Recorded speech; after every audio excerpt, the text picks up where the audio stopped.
यहाँ पर नारद जी एक सुंदर स्थान देखते हैं और प्रभु का भजन करने लग जाते हैं। इसके बाद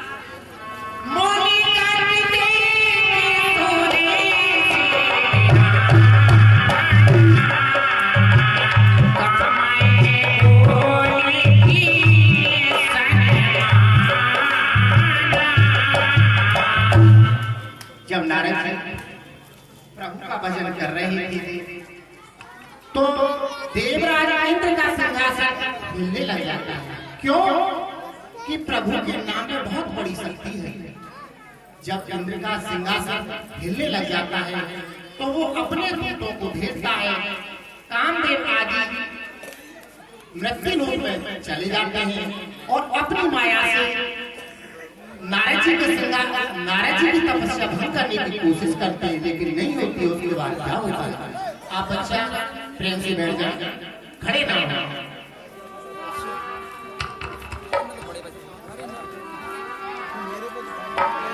हरि काम कला कछु मोहि न प्यापी, निज भय डरऊ मनोभव पापी।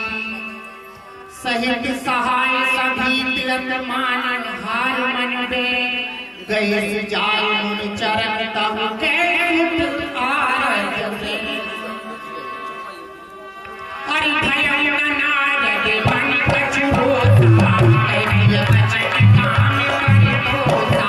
नर चरण सिधायत पाई रामा, हरि बचन तब सहित सहाई रामा।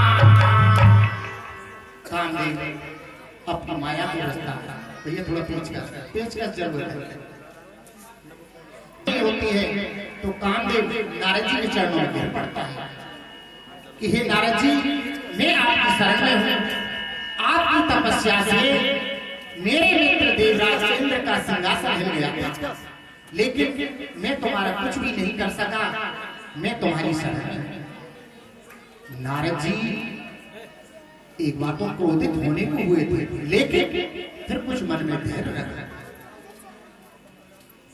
तो नारद जी कहने लगे, भैया कामदेव, मैं तो अपने प्रभु श्री राम जी का भजन कर रहा था, विष्णु भगवान का भजन कर रहा था।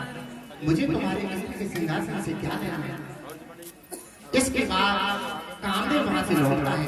भैया टेस्ट है हमारे पास।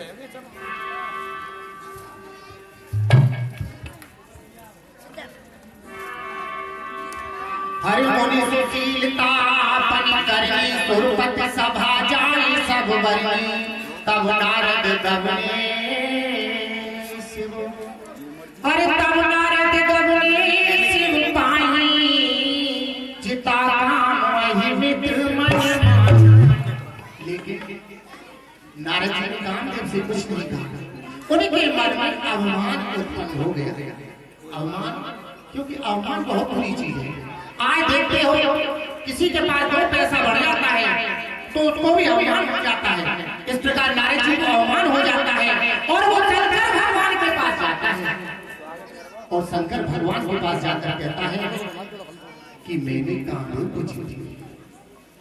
भोले बाबा कहते हैं, ये नारद, तुम तो ब्रह्मचारी हो, भला कामदेव तुम्हारा क्या बिगाड़ सकता है? लेकिन भोले बाबा बोले, नारद जी से कहते हैं, नारद, तुमने जो प्रसंग मुझसे कहा है इसको क्षीर सागर में विष्णु भगवान से कतई मत कहना। लेकिन आप जानते हो जिस पर माया चढ़ती है और धन का नशा चढ़ता है या प्रतिष्ठा बढ़ती है तो उसको एक नशा हो जाता है अलग तरीके का। किसी को भी देखो तो नारद जी चलते हैं।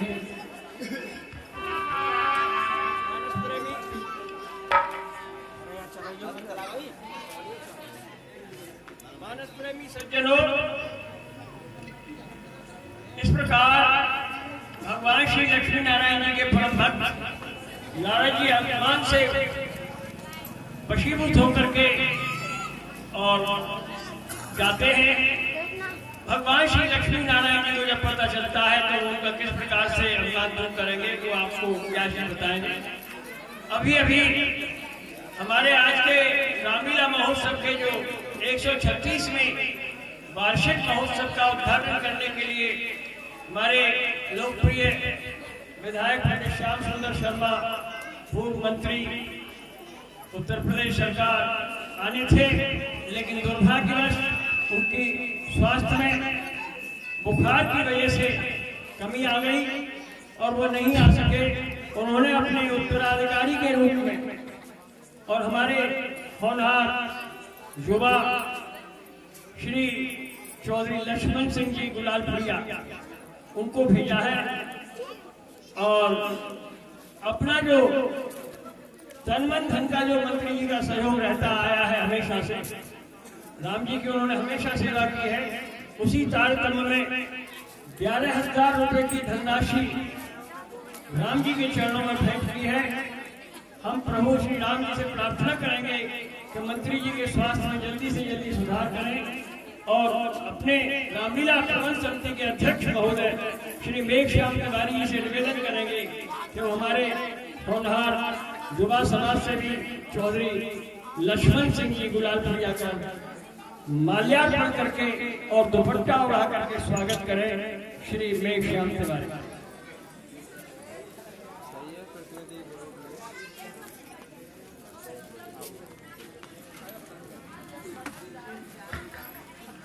क्योंकि जब कार्यक्रम में विघ्न आते हैं तो कोरोना का विघ्न आया, फिर मंत्री जी के स्वास्थ्य का विघ्न आया, लेकिन फिर भी मंत्री जी की विशेष विचारी और अंकुरेव कर्म कर विष्णु भगवान विचार कर लेते हैं कि नारद जी के हृदय में अवमान वृक्ष पैदा हो गया, मैं उसको शीघ्र ही उखाड़ दूंगा। क्यों? भक्त अपने भगवान अपने भक्त के हृदय में कभी अवमान नहीं छोड़ते और सोचते हैं इसमें मेरा खेल होगा और जो मुनि हैं इनके मन में जो अहंकार है ये नष्ट हो जाएगा। तब नारद भक्त से लाई चले हृदय अहंता दिखाया। तब नारद जी श्री हरि के चरणों में प्रणाम करके मृत्युलोक की तरफ चल देते हैं। तभी भगवान अपनी माया को बुलाते हैं और नारद जी के गर्भ को चूर करने के लिए एक बहुत बड़े नगर की रचना करते हैं और वहां के स्त्री पुरुष सब कामदेव से भी सुंदर बनाते हैं। इसके बाद नारद जी घूमते घूमते वहीं पहुंच जाते हैं और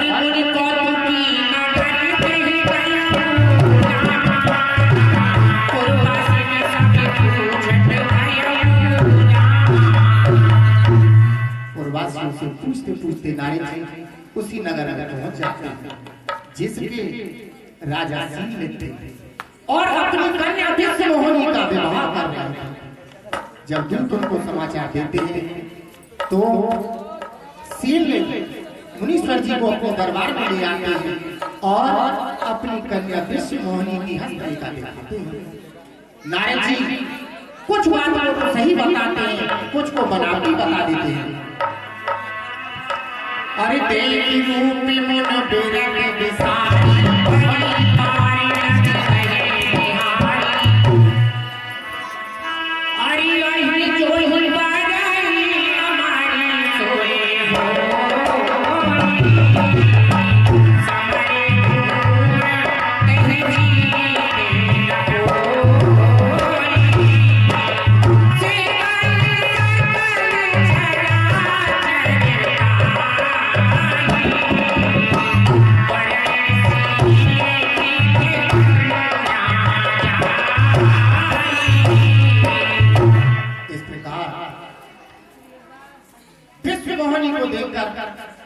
नारद जी को मोह उत्पन्न होता और नारद जी सोचते हैं क्यों ना मैं इससे विवाह करूं।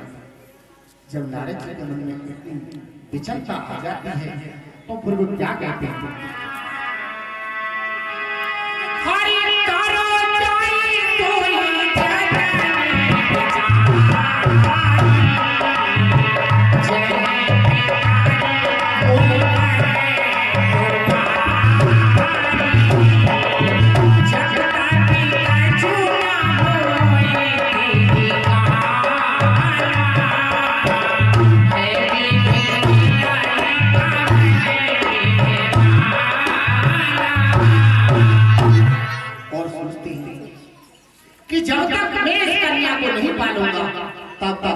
मुझसे ना कोई जप होगा, ना तप होगा, ना कोई भजन होगा और न ही कीर्तन होगा। तो नारद जी विचार करते हैं, अहिया वो सारे चाहे परम शोभा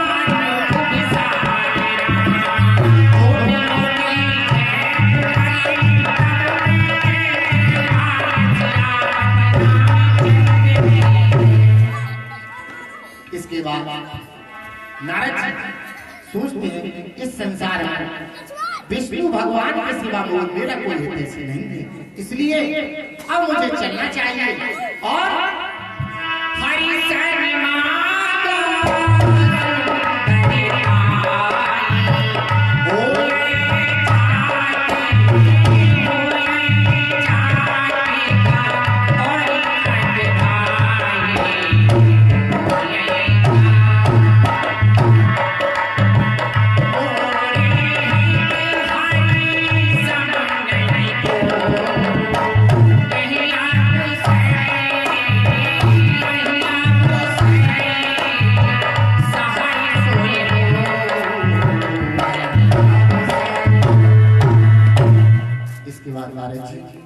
विष्णु भगवान को सब कथा सुना देते हैं। प्रभु तो घट-घट की जानने वाले हैं, कण-कण में विराजमान हैं। और नारद जी विष्णु भगवान से कहते हैं, आपन रूपी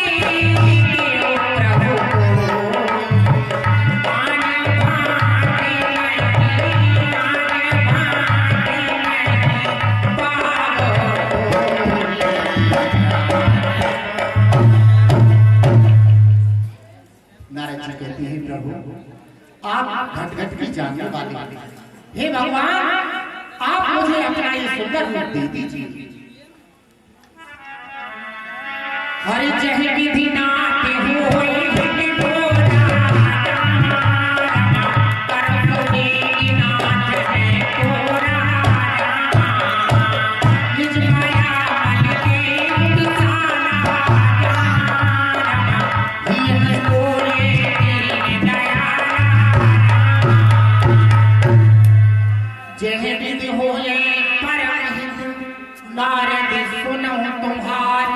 कोई हम करब न आन कछु बचन ना मृषा। भगवान कहते हैं नारद जी अब मैं वही करूंगा जिससे कि तुम्हारा परम हित होगा, क्योंकि कुपथ मांग रोज व्याकुल रोगी वेद न दे सुनो जो। विष्णु भगवान कहते हैं नारद जी जब रोगी रोग से पीड़ित होता है या किसी को बुखार आ जाए तो वो क्या खाता है, लेकिन वैद्य उसे बिल्कुल नहीं देता है।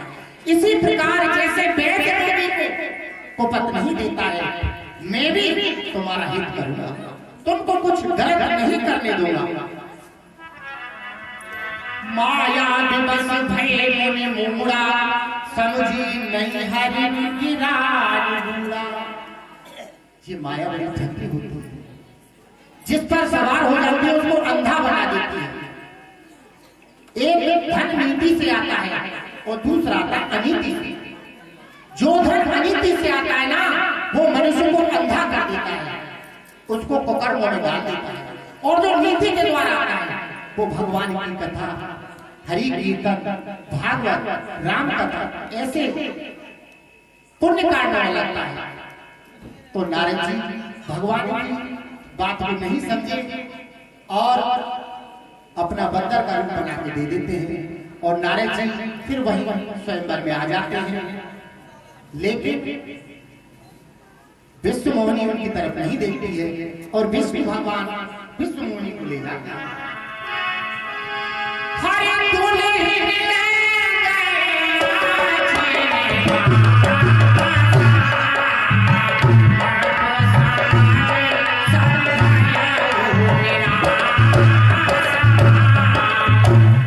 विष्णु भगवान विष्णु मोहिनी को लेकर चले जाते हैं। तब भोले बाबा दो रुद्रगण होते हैं, वो भी उत्सवान होते हैं और नारद जी को कहते हैं, हे नारद जी आप अपना शीशा के अंदर मुंह को देखिए। नारद जी जब शीशा में अपने मुंह को बंदर बना हुआ देखते हैं तो क्रोध में हो जाता है। होई निशाचर जाई तुम कपटी पापी दो, हंसो हमें सोलियो पल गोरे हंसे। उनको श्राप दे देते हैं कि तुम राक्षस बन जाओ। और फिर विष्णु भगवान की तरफ फिर सागर की तरफ चलते हैं। हरि तेरो श्राप की मारी हम जाए, मोरे उपहास कराई, मोरे उपहास कराई। नारद जी रास्ते में कहते हुए जाते हैं कि या तो मैं मर जाऊंगा या श्राप दूंगा, क्योंकि उन्होंने मेरे संसार में हंसी कराई। इतने में विष्णु भगवान को व्यक्त जानने वाले हैं। हर बोले मधुर बचन सुर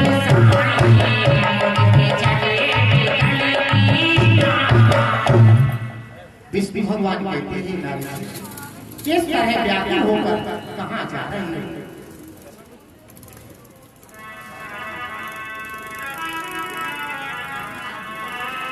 सुनत बचन को जाति बोधा, माया बसन रहा मुनि बोधा। अरे परिसम पेदा सतो बंदे तुम्हारे साथ कपट बसे जीना। नारद जी कहते हैं कि पराई संपदा को देखकर तुम चिढ़ते हो। जब सिंधु मंथन हुआ था तो तुमने भोले बाबा को विष पिला दिया और कौस्तुभ मणि और लक्ष्मी जी को आप ले गए। परम स्वतंत्र न सिर पर कोई, भावे मने करो तुम सोई। अरे भले मंद मंद भले करो, इसमें हर्ष नहीं कछु धरो। और कहते हैं कि तुम कुछ हृदय में विचारते नहीं, अच्छे को बुरा कर देते हो, बुरे को अच्छा कर देते हो। भले भवन भव बायल दीना, पाओगे भले आपन सीना। हर बच्चे मोर जावन भरे,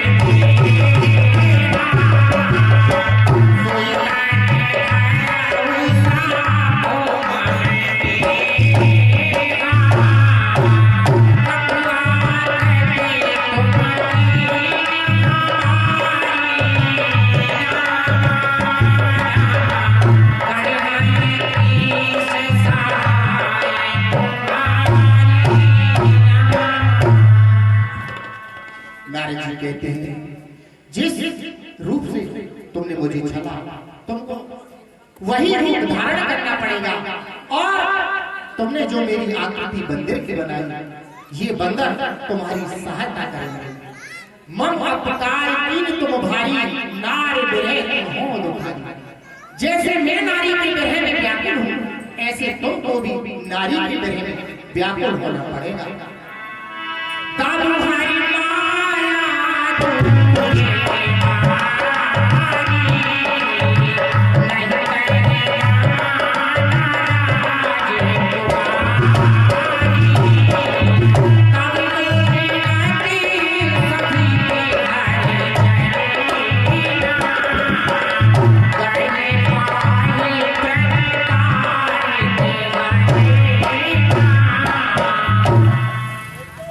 जब विष्णु भगवान अपनी माया को दूर कर देते हैं तो नारद जी देखते हैं ना तो ब्रह्मा है, ना लक्ष्मी है, ना विष्णु है। तो नारद जी व्याकुल होकर विष्णु भगवान के चरणों में गिर पड़ते हैं और कहते हैं मृषा मोरे मम श्राप पाला, मन इच्छा के दीन दया। हे भगवान, जो मैंने आपको श्राप दिया है वो गलत हो जाएगा। विष्णु भगवान कहते हैं नारद, इसमें तुम्हारी कोई गलती नहीं है, ये सब मेरी इच्छा से हुआ है।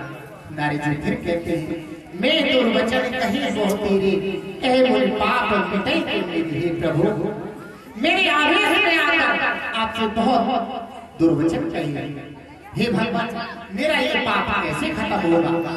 तो भगवान विष्णु भगवान नारद जी को बताते हैं हो जाए शंकर सतनाम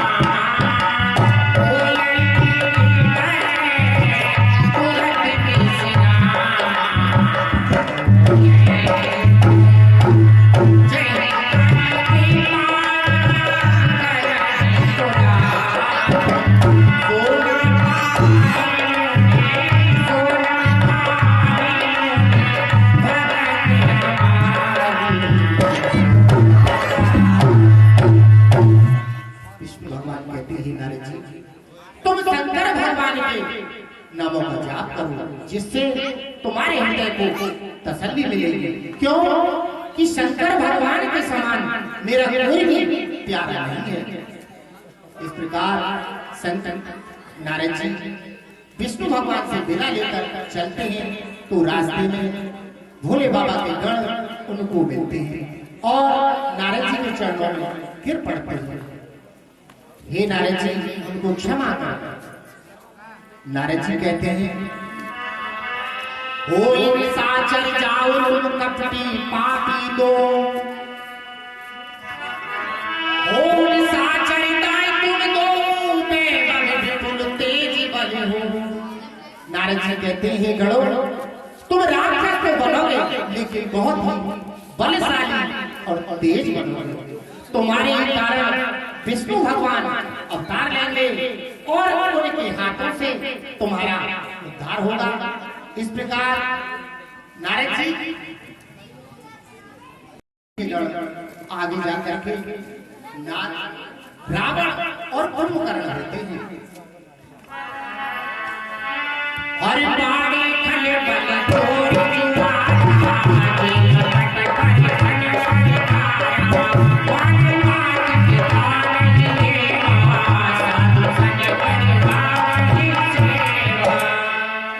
जिनके यह आचरण भवानी तेहि जानो निश्चरी सब प्राणी।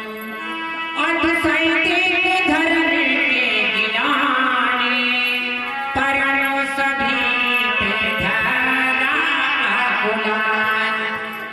रावण और कुंभकर्ण इतना अच्छा अत्याचार करते हैं कि पृथ्वी डगमगाने लगती है और इसके बाद पृथ्वी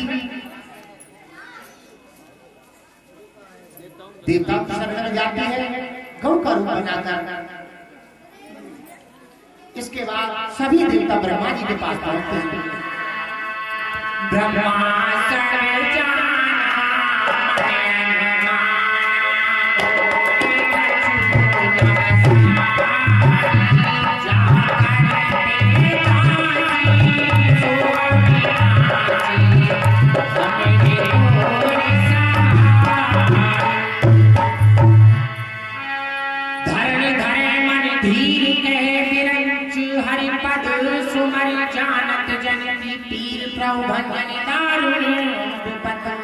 इस प्रकार सभी देवता विचार विमर्श करते हैं और सभी अपने अपने अनुभव बताते हैं कि भगवान कहाँ मिलेंगे। तो इसके बाद भोले बाबा कहते हैं हरे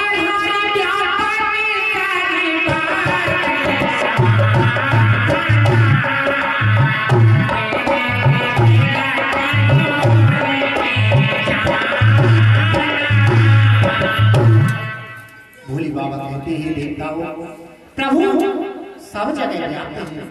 अगर श्री हरि का गुणानुवाद यही किया जाए तो प्रभु यही प्रकट होंगे। इस प्रकार सभी देवता भगवान की स्तुति करते हैं। अरे जय जय सूर्य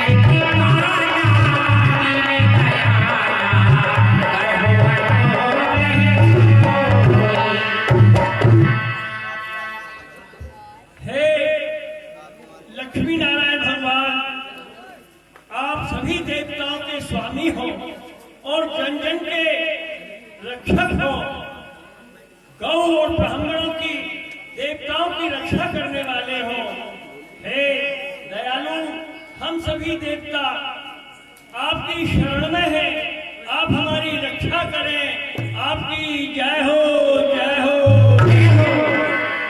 और सारा देश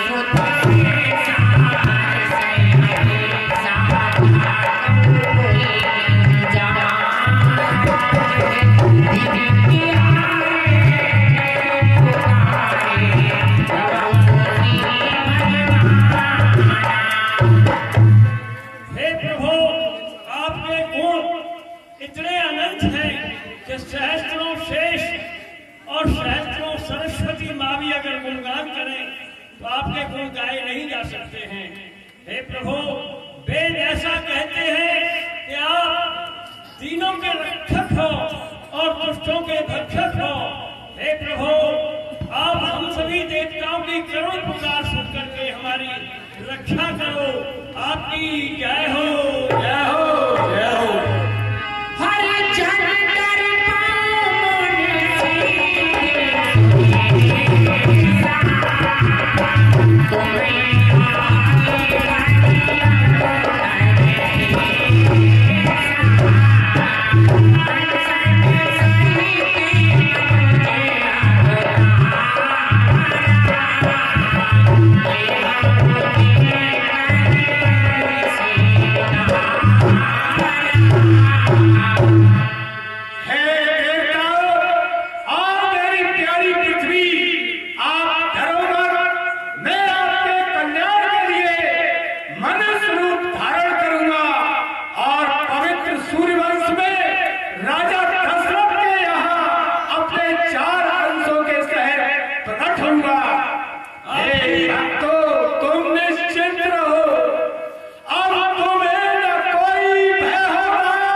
सभी देवता अपने अपने लोक को चले जाते हैं।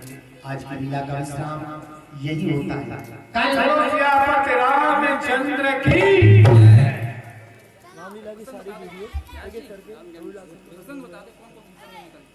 कल राम जी का जन्म होगा। जहां तक मेरी आवाज जा रही हो, जो संजय हमारी रामलीला के पंडाल में प्रभु की सेवा में कोई भी भेंट चढ़ाना चाहे बड़े बड़े से आ सकता है। और कल आपको भगवान के बाल रूप और भगवान के चतुर्भुज के दर्शन कराए जाएंगे।